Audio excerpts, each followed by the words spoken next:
In the previous lecture, we have discussed about irrigation, sources of irrigation, the different methods of irrigation. We have also discussed about the traditional and modern methods of irrigation. Now we are going to discuss about the disadvantages of excess irrigation. As we all know that due to excess irrigation, seeds can't respire. That is, the seeds will not get sufficient oxygen if we provide excess irrigation. Due to excess irrigation, roots do not grow well. Now, weeds. Weeds are the unwanted plants that grow with the main plant. The process of removing weeds is called weeding. For example, amaranthus, grass, wild oats. Weeds are very harmful for the crops. The disadvantages of weeds. Weeds compete with main crops for nutrients, space, sunlight, water, etc. Due to weeds, main crops get affected.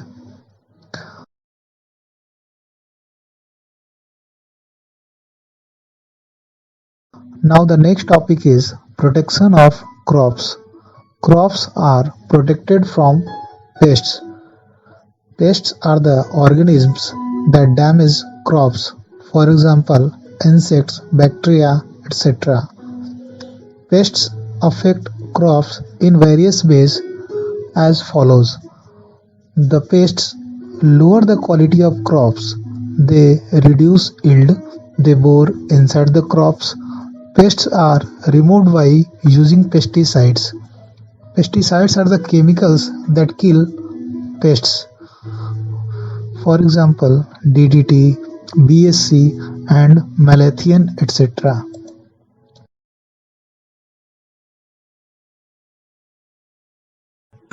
Harvesting. This is the very most important process of agricultural process. The process of cutting and gathering mature crops from the field with sickle is called harvesting. Methods of harvesting. The different methods of harvesting are as follows. We use sickle during harvesting. Threshing. It is the process of separating grain from hay. Winnowing. It is the process of separating chaff from grains.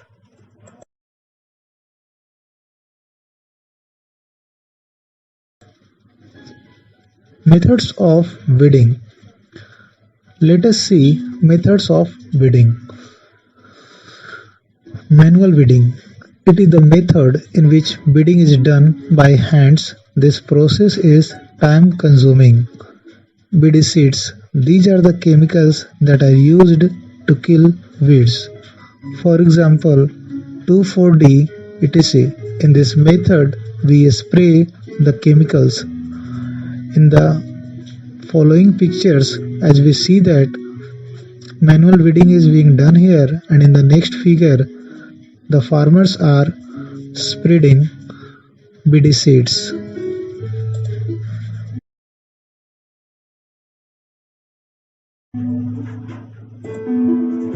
Storage.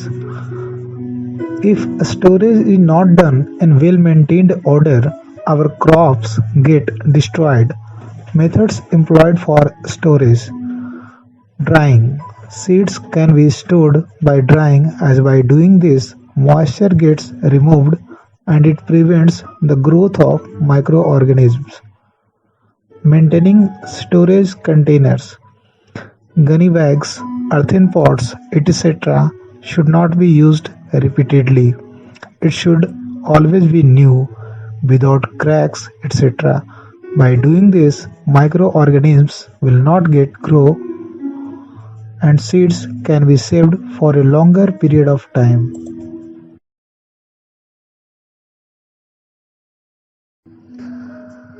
Chemical treatment.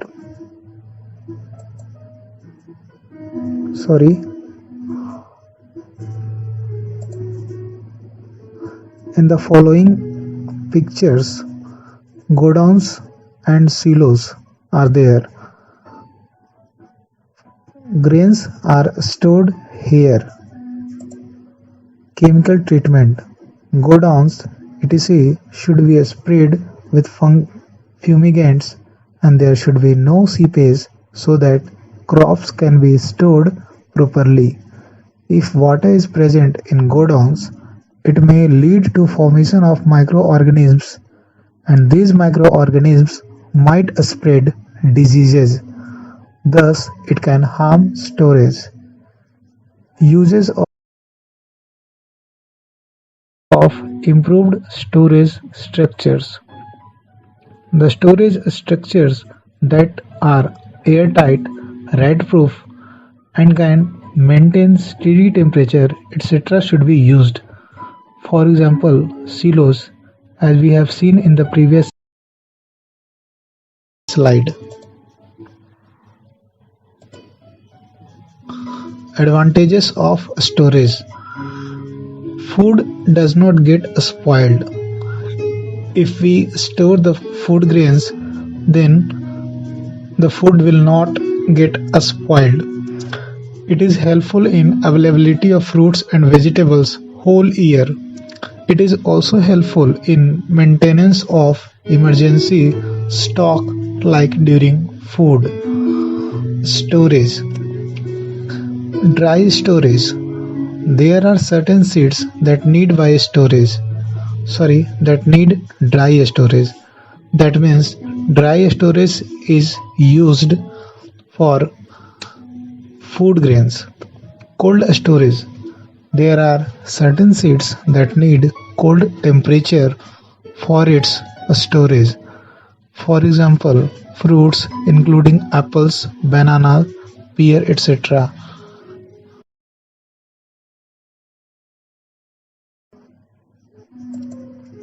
Criteria of selecting crops. Crops with different maturation period are chosen. The crop which gets mature first will be harvested first and then the crop that will mature later will be harvested accordingly. For example, sugarcane, legumes. Problems faced by farmers. Difficulty in harvesting, difficulty in supplying fertilizers, can spread pest, can lower the quality of crops.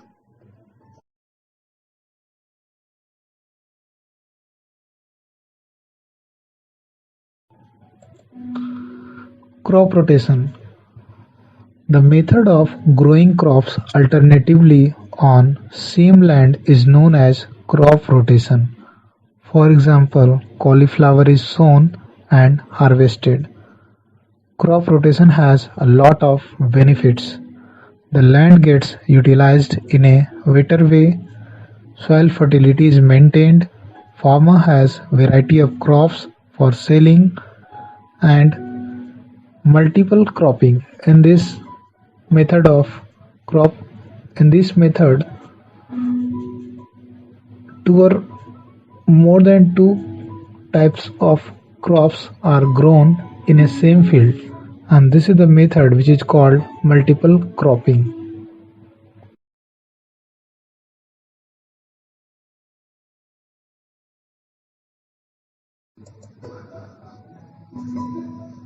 Now see the picture that shows crop rotation multiple cropping system. For better results, multiple cropping can be converted into intercropping. Intercropping is defined as growing different crops in definite pattern. For example, by making rows, by this method, pest will not spread and easy to harvest. All limitations of multiple cropping are overcome by intercropping.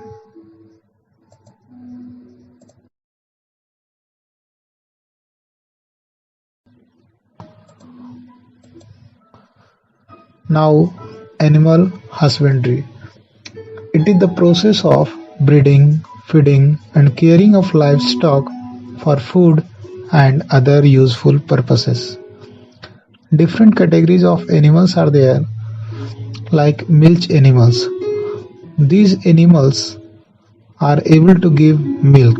For example, cow, buffalo, camel, goat, sorry. Meat and egg giving animals. These are the animals which gives egg and meat. For example, pig, cattle and hen.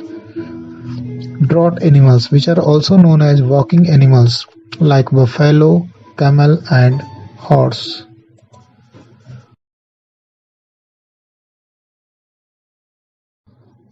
Now see, the picture is being shown here. For meat and egg giving animals, the draught animals,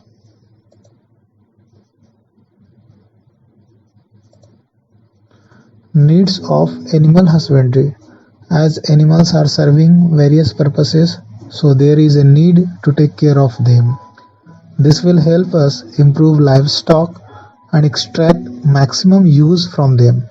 Moreover, their dung, urine, etc. is also used as manure, used to maintain fertility of soil. Nitrogen cycle. It is the process by which nitrogen is converted to its various chemical forms. This transformation can be carried out through both biological and physical processes. Important processes in the nitrogen cycle include nitrogen fixation. What is nitrogen fixation? So this is the conversion of nitrogen into nitrates, which is known as nitrogen fixation.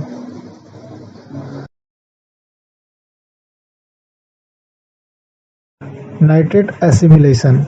Plants absorb nitrates from the soil through their root system and convert them into plant proteins.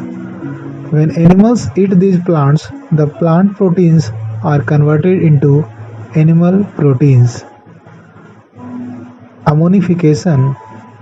The process of conversion of plant and animal proteins into ammonium compounds by putrefying bacteria in soil is called ammonification. Nitrification. The ammonium salts are converted into nitrates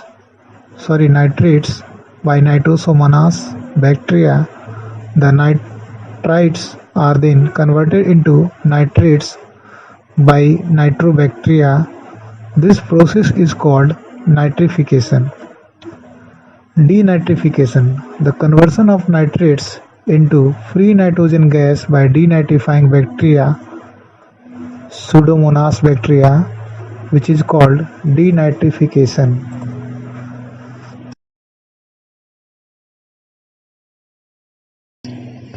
Now see the picture of nitrogen cycle. In this picture, everything is being shown here.